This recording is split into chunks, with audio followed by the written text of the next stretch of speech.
Good morning. I welcome all of you from my bottom heart in Learn and Grow classes. मित्रों, हम predicate के parts में exercise solve कर रहे हैं।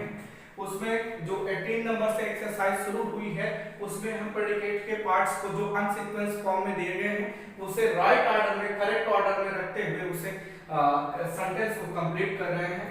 उम्मीद है जो 18 नंबर की एक्सरसाइज रही है उसको वो आपको समझ में आई होगी, और अगर वो समझ में आई है तो मित्रों ये मुझसे बेहतर समझ में आएगी, क्योंकि जैसे 18 नंबर की एक्सरसाइज थी ठीक वैसे ही 19 नंबर की एक्सरसाइज है।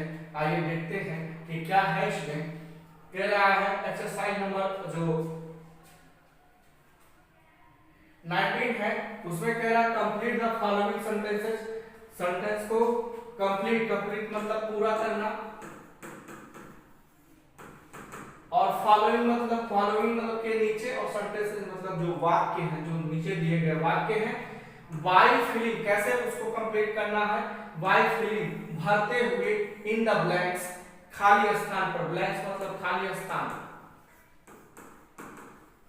खाली स्थान को भरते हुए विद द प्रेडिकेट पार्ट्स, किससे, प्रेडिकेट के पार्ट्स को भरते हुए, गिवन इन द ब्रैकेट्स, वो कहां दिए गए हैं, इस ब्रैकेट में दिए गए हैं।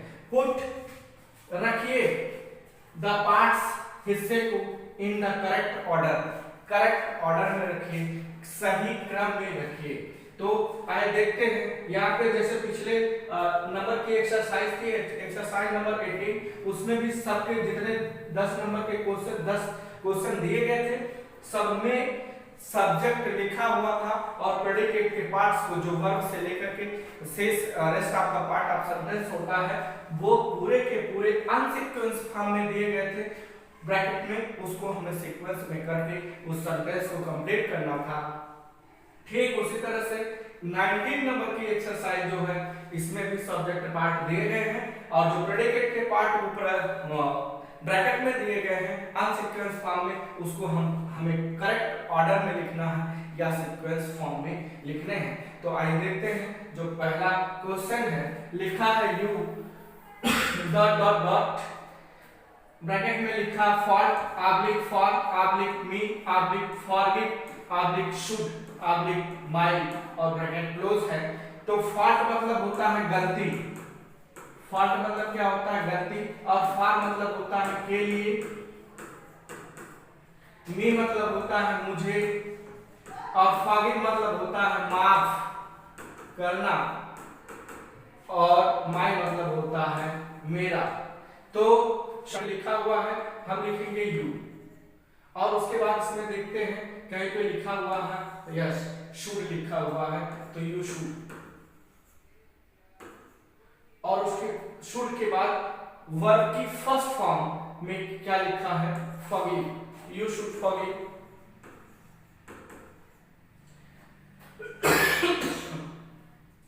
और फिर इस सब क्रिया जो मेन वर्ब है, वर्ब के बाद क्या चाहिए हमको, ऑब्जेक्ट चाहिए।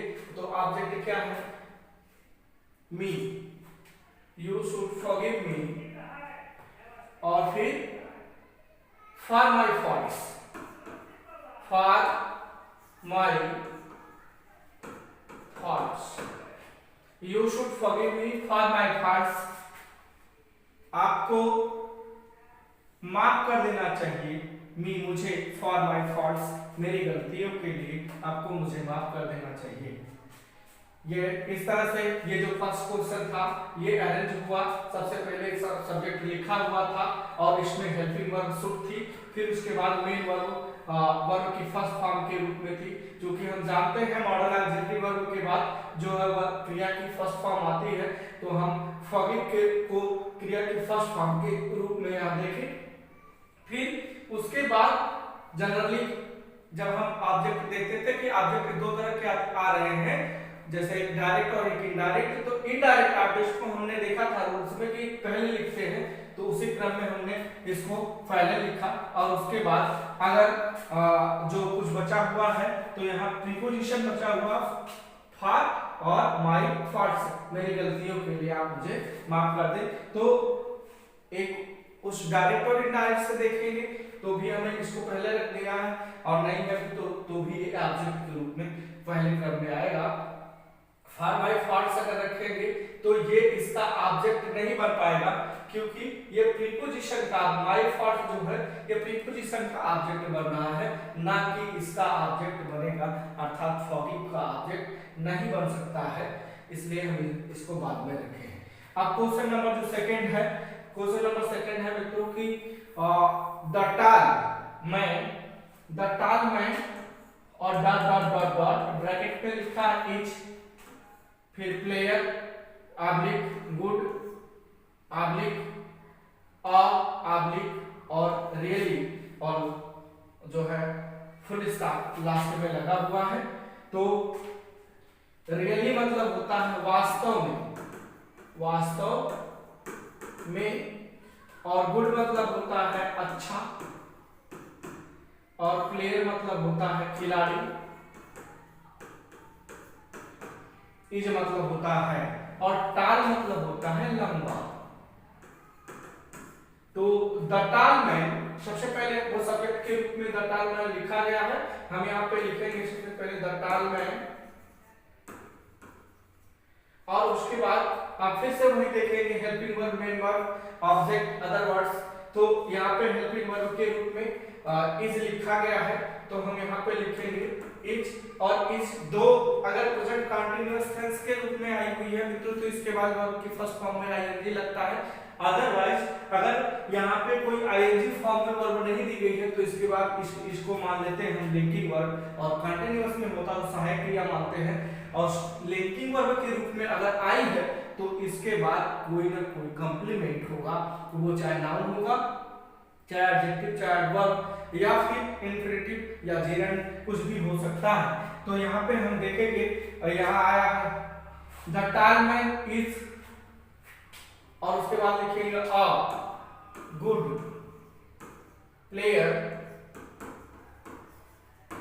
और उसके बाद रियली, ये लिख देंगे। एक तो इसको हम इस तरह से लिख सकते हैं कि द टाल man is a good player, एक जो लंबा व्यक्ति है वो एक बहुत अच्छा खिलाड़ी है, कामा लगाकर कि एडवर्ब है, रियली वास्तव में एक अच्छा खिलाड़ी है।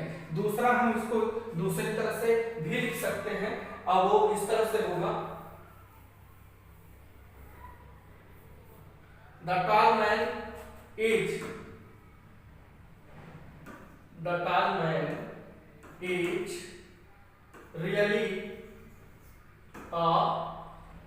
really a good player। ये इस तरह से भी हो सकता है, और इस दोनों तरह से सेंटेंस जो है सही है। द टाल man is a really good player, really a good player, ये जो लंबा व्यक्ति है वो वास्तव में एक अच्छा खिलाड़ी है। तो हम इसको अगर रियली को बाद में रखेंगे तो मित्रों इसको खामा से अलग करना पड़ेगा, क्योंकि ये एडवर्ब है, और यहाँ पे रखेंगे तो हमें किसको जिसको जो मॉडिफाई करता है उसके जस्ट पहले या उसके पास में हम इसे रखते हैं। तो इस तरह से जो क्वेश्चन नंबर सेकंड था वो भी अरेंज हुआ, दो तरह से हुआ, द टाल man is a really good player, और दूसरा था द टाल man is a good player और कामा लगा करके रियली, और दोनों तरह से ही ये सेंटेंस जो प्रेडिकेट के पार्ट्स थे वो अरेंज हो गए, और दोनों ही कंप्लीट सेंस दे रहे हैं। हमने क्वेश्चन नंबर थर्ड है V dot dot dot bracket शुरू है, और इसमें लिखा है decided oblique by train oblique to leave oblique the oblique in oblique evening, और ब्रैकेट क्लोज फुल स्टॉप। तो ये सबसे पहले हम लिखेंगे वी एज ए सब्जेक्ट के रूप में दिया गया है, उसके बाद अगर हेल्पिंग वर्ब है तो उसको लिखेंगे, नहीं तो मेन वर्ब, और मेन वर्ब के रूप में यहाँ डिसाइडेड लिखा गया है जिसका मतलब होता है निर्णय लेना, और ये वर्ब की सेकंड फॉर्म के रूप में आई हुई है, और ये बताती है कि ये पास्ट इंडेफिनिट में है। तो वी डिसाइडेड टू लीव, और ये जो टू लीव है ये क्या है, ये वर्ब की फर्स्ट फॉर्म से पहले क्या लगा हुआ है टू, और ये वर्ब के फर्स्ट फॉर्म से पहले टू लगा, ये बताता है ये इंफिनिटिव है, तो अर्थात ये जो वर्ब है और इस वर्ब का जो ऑब्जेक्ट आया है एज अ इन्फिनिटिव आया है, तो we decided to leave by the train, by the train, और बच गया क्या, in the evening, in the evening. तो we decided to leave by the train in the evening, ये सेंटेंस जो है कंप्लीट हुआ, अरेंज हुआ, और इसका पूरा सेंस भी आ रहा है। इस तरह से क्वेश्चन नंबर 3 जो था वो भी अरेंज हो गया, करेक्ट ऑर्डर में रखा गया। अब जो नेक्स्ट नंबर का है 4th नंबर का, वो 4 नंबर का है मित्रों की लिखा है द मैड मैन। मैड मतलब होता है पागल, मैड मतलब होता है पागल व्यक्ति, पागल, और मैन मतलब होता है व्यक्ति या आदमी, डॉट डॉट डॉट ब्रैकेट और थ्रू मतलब फेंकना, और स्टोन मतलब पत्थर, मी मतलब मुझे, एट मतलब पर, और ए मतलब एक। तो और ब्रैकेट क्लोज है, फुल स्टॉप लगा है। तो यहाँ द मैडमैन सब एज ए सब्जेक्ट के रूप में दिया गया है। तो सबसे पहले हम लिखेंगे द मैडमैन, द मैडमैन लिखा। अब इसके बाद हम देखेंगे क्या है, क्रिया लिखना है, वर्ब लिखनी है। अगर वर्ब हेल्पिंग वर्ब है तो सबसे पहले वो, नहीं तो फिर मेन वर्ब। तो यहाँ पे कहीं पे हेल्पिंग वर्ब नहीं दी गई है, और थ्रू जो लिखी है ये वर्ब है, लेकिन जो मेन वर्ब के रूप में आई हुई है थ्रू।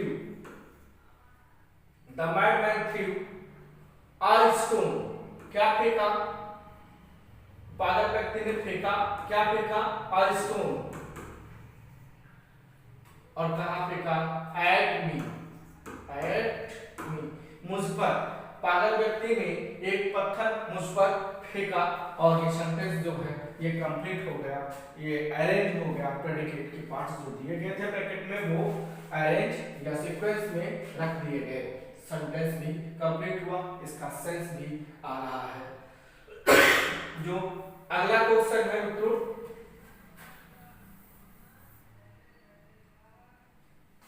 5 नंबर का, द सर्वेंट, सर्वेंट मतलब नौकर,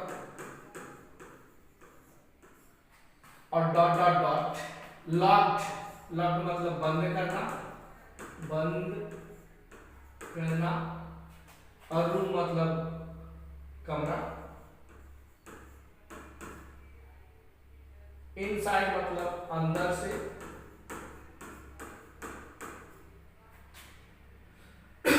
फ्रॉम मतलब से। तो यहाँ पे जो द सर्वेंट लिखा है मित्रों ये एज अ सब्जेक्ट लिखा हुआ है। तो सबसे पहले हम जैसा अभी तक करते आए हैं ठीक उसी तरह से द सर्वेंट को सबसे पहले एज अ सब्जेक्ट के रूप में रखेंगे, रखेंगे क्या लिखा है, द सर्वेंट, द सर्वेंट,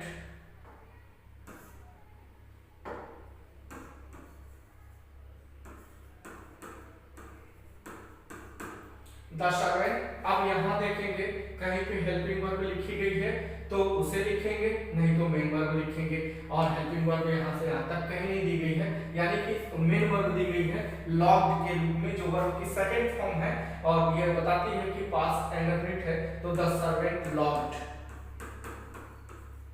अब क्या लॉक किया, लॉक्ड कर दिया, बंद कर दिया, क्या बंद कर दिया है, room. The servant locked the, क्या लॉक किया, रूम, लॉक द रूम, और कहां से, from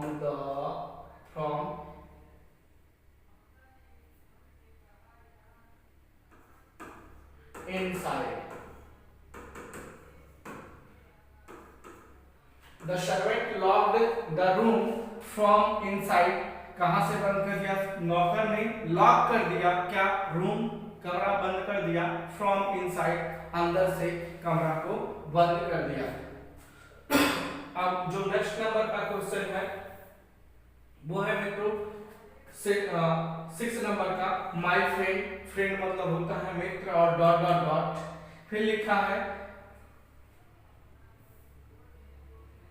me oblique dinner oblique to oblique invite oblique has और bracket close,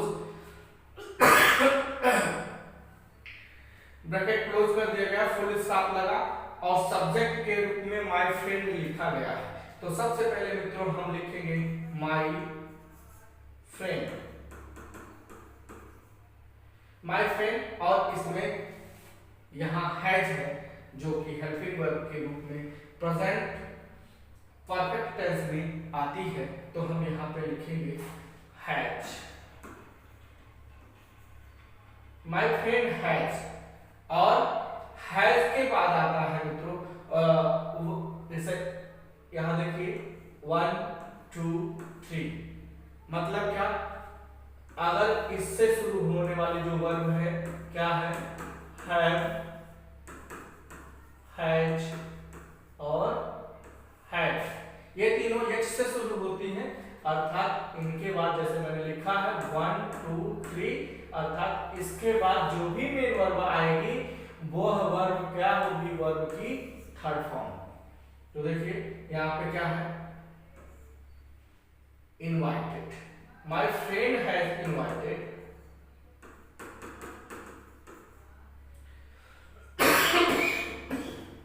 my friend has invited, मेरे मित्र ने निमंत्रित किया है, किसे, मुझे, me to dinner, my friend has invited to, my friend has invited me to dinner, मेरे मित्र ने मुझे डिनर पर आमंत्रित किया है।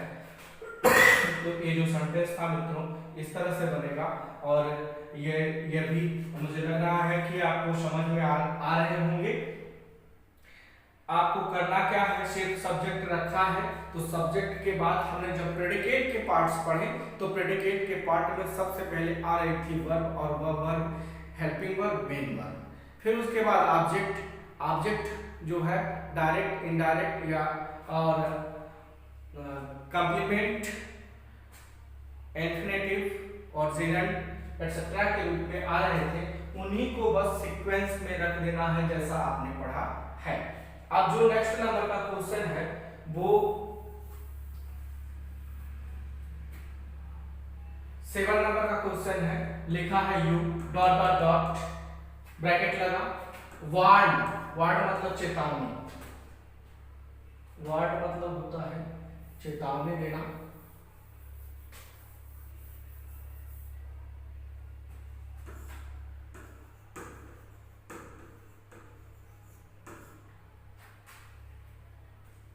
चेतावनी, और कम मतलब आना,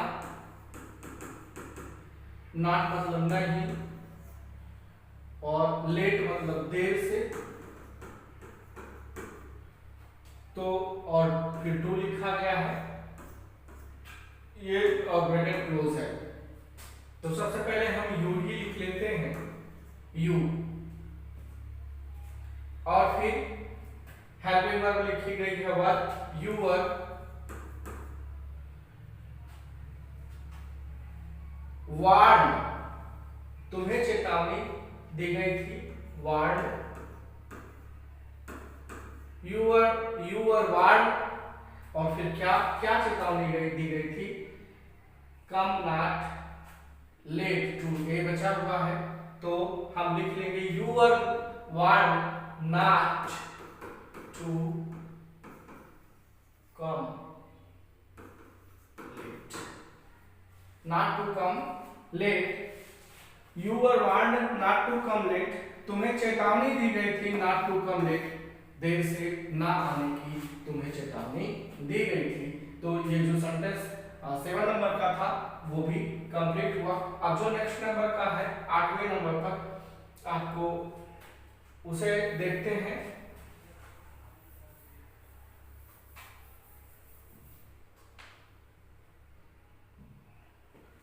लिखा है 8वां number, Motilal Nehru dot dot dot dot bracket में लिखा है Anand Bhavan oblique his oblique name oblique house और ब्रैकेट क्लोज फुल स्टॉप। यह क्वेश्चन तो मुझे लगता है कि 2 बार एक्सरसाइज में मिल चुका है, जहाँ पे एक जगह सॉल्व था, एक जगह अनसॉल्व था। तो एक जगह सीक्वेंस में करने थे और एक जगह सीक्वेंस में था, सिर्फ शायद प्रेडिकेट और सब्जेक्ट बताने थे। बनाना फिर से आ गया, तो फिर से इसे देखते हैं। मोतीलाल नेहरू जो है सब्जेक्ट के रूप में लिखा गया है, तो हम लिखेंगे पहले मोतीलाल नेहरू।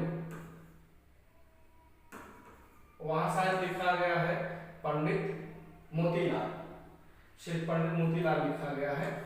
तो मोतीलाल नेहरू और उसके बाद नेम्ड, सेकेंड फॉर्म वर्ब की नेम्ड, और क्या his house, his house. Motilal Nehru ने नाम रखा, अपने घर का नाम रखा, क्या रखा, आनंद भवन, आनंद भवन। ये वीबी होता है, डब्ल्यूबी होता है। Motilal Nehru named his house Anand Bhavan. तो ये आपने देखा था, वहां पे भी पिछले एक्सरसाइजों में भी आया था। नेम्ड ये वर्ब की सेकंड फॉर्म, और इस वर्ब का जो ऑब्जेक्ट है ये है, और इस ऑब्जेक्ट का कॉम्प्लीमेंट आनंद भवन है। वहां पे कॉम्प्लीमेंट के रूप में, ऑब्जेक्टिव कॉम्प्लीमेंट के रूप में आया था। और ये ऑब्जेक्टिव कॉम्प्लीमेंट जो आनंद भवन है नाउन फ्रेज के रूप में आया था। वहां पे मैंने इसे बताया भी था, आप जा करके पुनः उस वीडियो को देखेंगे तो उसमें आपको मिल जाएगा। अगर नहीं मिला था है तो यहाँ पे भी आपके पुनः देख लिए, और ये समझ में मुझे लगता है आ गया होगा आपको। जो क्वेश्चन नंबर नेक्स्ट है 9 नंबर का, वो है my grandfather dot dot dot dot bracket लगा और लिखा है स्टोरीज, मतलब कहानियां।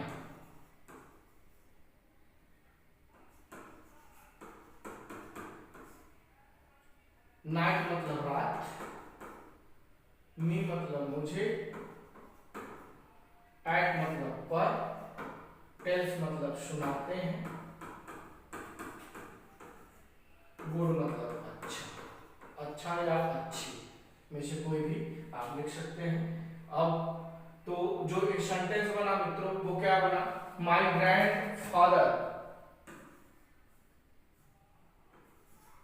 माय